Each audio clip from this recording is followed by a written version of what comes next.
கர்த்தருக்குள் பிரியமானவர்களே, ஆண்டவராய் இயேசுவின் புண்ணிய நாமத்தினாலே உங்களை வாழ்த்தி வரவேற்கிறேன். எரேமியாவின் புஸ்தகம் 18ஆம் அதிகாரம் 1-10 வாக்கியங்களை கவனமாக வாசித்து பாருங்கள். இங்கே நம்முடைய சர்வ வல்லமையுள்ள தேவனுக்கு பெயர் என்னவென்றால், அங்கே பரம கொயவன் என்று அங்கு சொல்லப்பட்டிருக்கிறது. இந்த கொயவன் என்கிற இந்த பகுதியானது வேதாமத்திலே 19 தடவை வருகிறது. அருமையானவர்களே, இந்த எரேமியா 18ஆம் அதிகாரம் 1-10 வாக்கியங்களை நான் கவனமாக வாசித்து பார்த்தேன். அதில் 3 குறிப்புகளை நான் கற்றுக்கொண்டேன். முதலாவதாக, அவருக்கு நம்மேலே அதிகாரம் உண்டு என்பதை நான் புரிந்து கொண்டேன். அங்கே ரோமர்கள் நிருபம் 9ஆம் அதிகாரம் 21 பாருங்கள். அங்கே மிதியிட்ட ஒரே களிமண்ணினாலே கொயவன் ஒரு பாத்திரத்தை கனமான காரியத்திற்கும் ஒரு பாத்திரத்தை கனவீனமான காரியத்திற்கும் பண்ணுகிறதற்கு மண்ணின் மேல் அவனுக்கு அதிகாரம் இல்லையா? ஆண்டவருக்கு என் மேலே, உங்கள் மேலே, பூமியின் மக்கள் மேலே, ராஜாக்களின் மேலே, நாடுகளின் மேலே, அமைப்புகள் மேலே அவருக்கு அதிகாரம் உண்டு, கண்ட்ரோல் உண்டு என்பதை புரிந்து கொள்ள வேண்டும். அவர் நம்மை உருவாக்குறவராக, வணைகிறவராய் காணப்படுகிறார். மண்ணிலிருந்து மனிதனை உருவாக்கின ஆண்டவர் இன்றைக்கு என்னையும் உங்களையும் வணைந்து கொண்டு இருக்கிறவராய் காணப்படுகிறார். அதே சமயத்திலே ஏசாயா 45ஆம் அதிகாரம் 9 ஆண்டவரை பார்த்து ஏன் இப்படி செய்கிறோம் என்று சொல்லி நாம் கேள்வி கேட்க அதிகாரம் இல்லை என்பதை நாம் புரிந்து கொள்ள அழைக்கப்படுகிறோம். அருமையானவர்களே, நம்முடைய வாழ்க்கையிலே அநேக சமயங்களிலே பரம கொயவனை பார்த்து நாம் பல கேள்விகளை கேட்டு முறுமுறுத்து விடுகிறோம். இரண்டாவதாக, அந்த வேத வசனத்தில் எரேமியா 18ஆம் அதிகாரத்தில் நீங்கள் 3 வாசித்தால், கொயவன் வணைந்து கொண்டிருக்கும் போதே மண்பாண்டம் அவன் கையிலே கெட்டு போயிற்று. ஆகவே களிமண்ணை எடுத்து அவன் மண்பாண்டத்தை செய்து கொண்டிருக்கிறான். ஆனால் அந்த மண்பாண்டம் கெட்டு போனது. கொயவன் கெட்டு போகும்படி அவன் வாழ்ந்ததில்லை. கொயவன் ஒரு நாளும் தவறு செய்வதில்லை. கொயவன் ஒரு நாள் பிழைகள் செய்வதில்லை, தோல்வி அடைவதில்லை. ஆனால் இந்த களிமண் அங்கே கெட்டு போனது. ஆங்கிலத்திலே MARR என்கிற ஒரு வார்த்தை பயன்படுத்தப்படுகிறது. அதனுடைய தமிழ் அர்த்தம் என்னவென்றால் சிதைந்து போனது என்று சொல்லப்பட்டிருக்கிறது.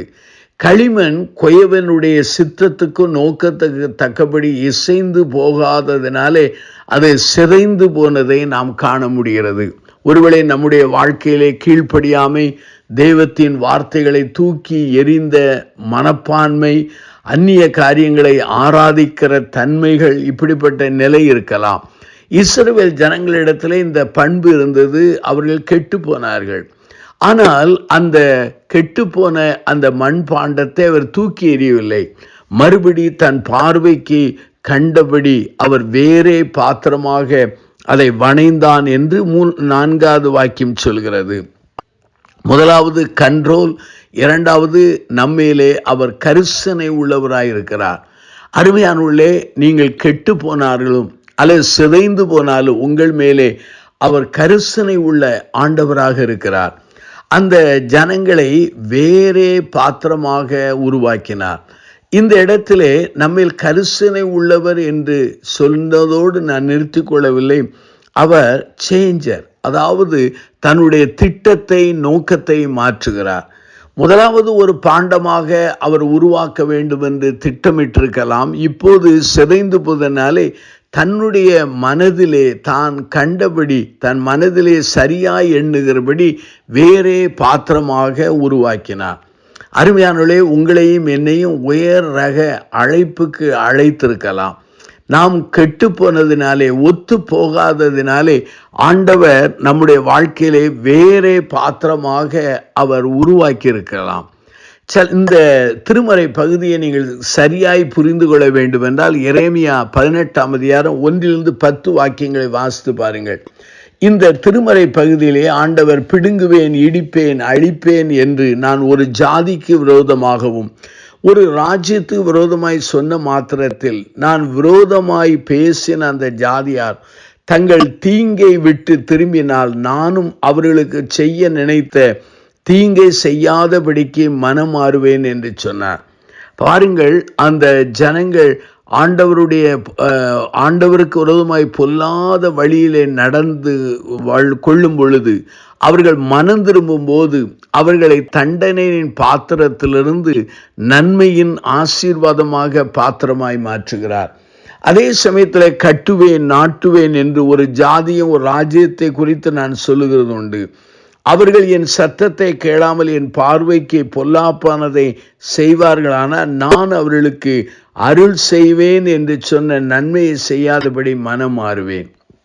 அருமையானுள்ளே, நம்முடைய வாழ்க்கையிலே ஆண்டவருக்கு முன்பாக நாம் உறுதியற்ற நிலையில இருந்து நாம் மாறி மாறி கொண்டிருந்தால் அவரும் நம்முடைய வாழ்க்கையிலே மாற்றுகிறவராக இருக்கிறார். நம்மை ஆசீர்வாதமான பாத்திரமாகவோ அல்லது நம்மை தண்டனையின் பாத்திரமாகவோ மாற்ற அவருக்கு உரிமை உண்டு. ஆகவே முதலாவது அவருக்கு அதிகாரம் உண்டு, கண்ட்ரோல் உண்டு என்று சொன்னேன். இரண்டாவது அவருக்கு நம்மேலே கரிசனை உண்டு என்பதை ஒரு பகுதியிலே சொன்னேன். மூன்றாவதாக அவர் நம்முடைய வாழ்க்கையிலே அவருடைய திட்டத்தின்படி, அதே சமயத்தில் நம்முடைய ஒத்து போகாத நிலையின்படி பல காரியங்களை மாற்றுகிறவராக இருக்கிறார். நம்மை அர்ப்பணித்து செபிப்போமா? அன்பின் ஆண்டவரே, இந்த நல்ல நாளுக்காக நாங்கள் நன்றி சொல்கிறோம். அநேக சமயங்களிலே பரம குயவன் கையில் இருக்கிற நாங்கள் உம்முடைய கரத்திலிருந்து வெளியே செல்ல விரும்புகிறோம், அல்லது ஒத்து போகாதபடி இசைந்து போகாதபடி வாழ்கிறோம். சில சமயங்களிலே நன்மையின் பாத்திரமாய் இருக்க வேண்டிய நாங்கள் தண்டனையின் பாத்திரமாய் மாறிவிடுகிறோம். சிலருடைய வாழ்க்கையிலே தண்டனையின் பாத்திரமாய் இருந்த அந்த மக்கள் ஆண்டவருக்கு இசையும் பொழுது அவர்களை ஆசீர்வாதமான பாத்திரமாய் மாற்றுகிறீர் என்பதை கற்றுக் கொடுத்தீர். உமக்கு நாங்கள் நன்றி சொல்கிறோம். நாங்கள் மாறி மனமாறி ஆண்டவரிடத்திலே நிலைத்திருந்து கனி கொடுக்க பிறந்தாரும். இயேசுவின் நாமத்தில் ஜெபிக்கிறோம் ஜீவனுள்ள பிதாவே.